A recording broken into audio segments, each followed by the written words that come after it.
नमस्कार दोस्तों, मित्रों, माताएं एवं बहनें। आज गीता सार में हम 5 वैदिक मंत्रों की चर्चा करेंगे जो प्रार्थना के लिए सर्वोत्तम है। हिंदुओं का सर्वश्रेष्ठ धर्म ग्रंथ है वेद। वेद के 4 भाग हैं: ऋग्वेद, यजुर्वेद, सामवेद और अथर्ववेद।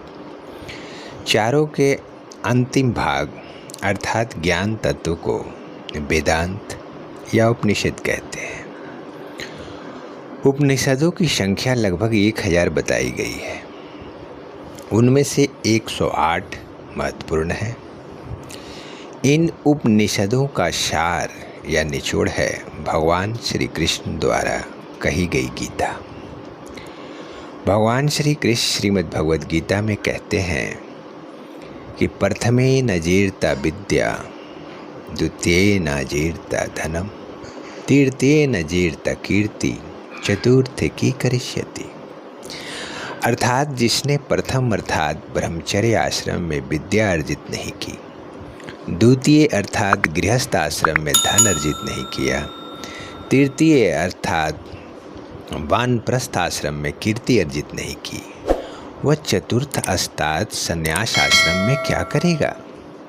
उपनिषदों को जिसने भी पढ़ा और समझा, यह मानकर चलिए कि उसका जीवन बदल गया, उसकी सोच बदल गई।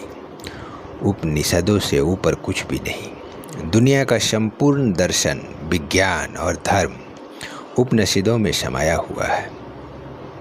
उपनिषदों के वचन हर मनुष्य को याद रखने चाहिए। जैसे हम भोजन करते हैं तो भोजन यानी आहार है, तो आहार शुद्धि जो होती है, तो आहार शुद्धि से प्राणों के सत्व की शुद्धि होती है।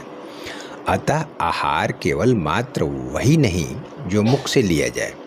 आहार का अभिप्राय है स्थूल शरीर और सूक्ष्म शरीर को पुष्ट और स्वस्थ रखने के लिए इस प्रकृति में जो खाद लिया जाए वो आहार है।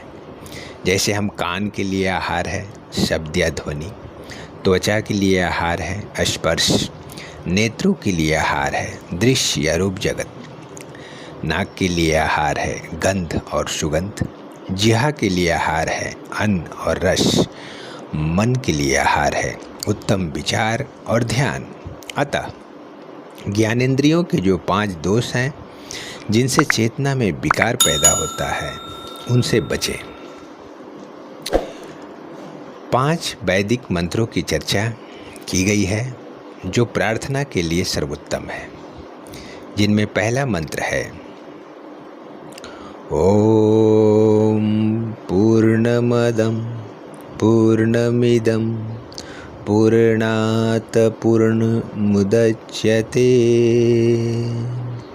पूर्णस्य पूर्णमादाय पूर्णमेवावशिष्यते। ओम शांति शांति शांति। अर्थात वह परब्रह्म पुरुषोत्तम परमात्मा सभी प्रकार से सदा सर्वदा परिपूर्ण है। वह जगत भी उस परब्रह्म से पूर्ण है, क्योंकि यह पूर्ण उस पूर्ण पुरुषोत्तम से ही उत्पन्न हुआ है। दूसरा मंत्र है गायत्री मंत्र। ओम भूर्भुवः स्वः तत्सवितुर्वरेण्यं भर्गो देवस्य धीमहि धियो यो न प्रचोदयात्। अर्थात हे दिव्य माँ, हमारा हृदय अंधकार से भर गया है, कृपया इस अंधकार को हमसे दूर करें और हमारे भीतर रोशनी को बढ़ावा दें, जो हमारी बुद्धि को उत्तेजित करे और हमें सच्चा ज्ञान प्रदान करे। और तीसरा मंत्र है ओम असतो मा सद्गमय तमसो मा ज्योतिर्गमय मृत्योर्मा अमृतगमय। ओम शांति शांति शांति। हे प्रभु, मुझे सत्य का मार्ग दिखाओ जो मुझे अधर्म से बचाएगा। मेरे भीतर के अंधकार को और अज्ञान को दूर करो और प्रकाश और सच्चा ज्ञान दो। मुझे अच्छे कर्म में सक्षम करना, इसलिए इस दुनिया को छोड़ने के बाद भी लोगों को मेरे कार्य का फल मिलता रहे। मेरे लिए यही एक वास्तविक मोक्ष है।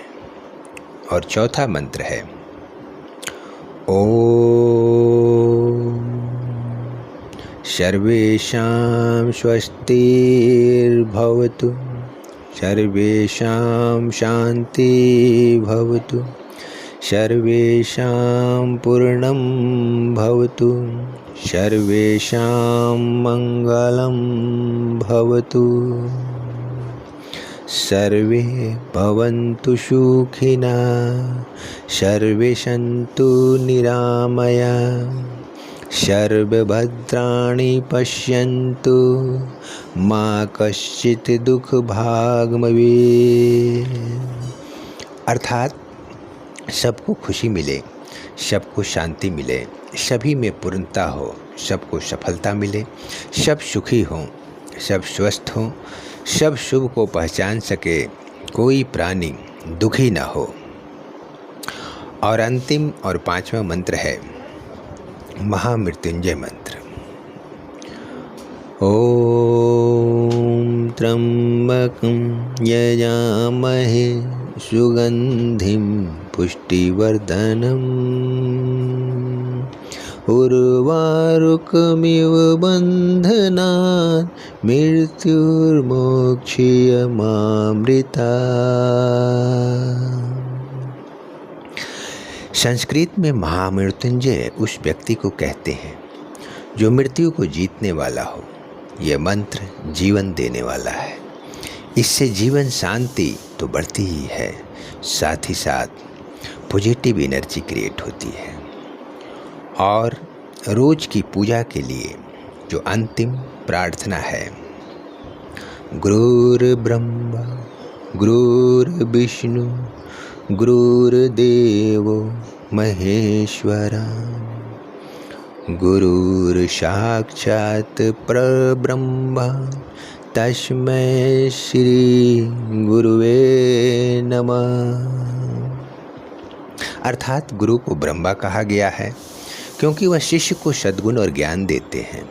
गुरु को विष्णु कहा गया है क्योंकि वे शिष्य की सभी शंकाओं को दूर करके ज्ञान की स्थिति में स्थित होने में मदद करते हैं। गुरु को महेश्वर भी कहते हैं क्योंकि वे शिष्य के अज्ञान को नष्ट करके अवगुण को समाप्त करते हैं। ऐसा गुरु सत्य परब्रह्म अर्थात ईश्वर है। ऐसे गुरु को मेरा बार बार प्रणाम। जय श्री कृष्ण।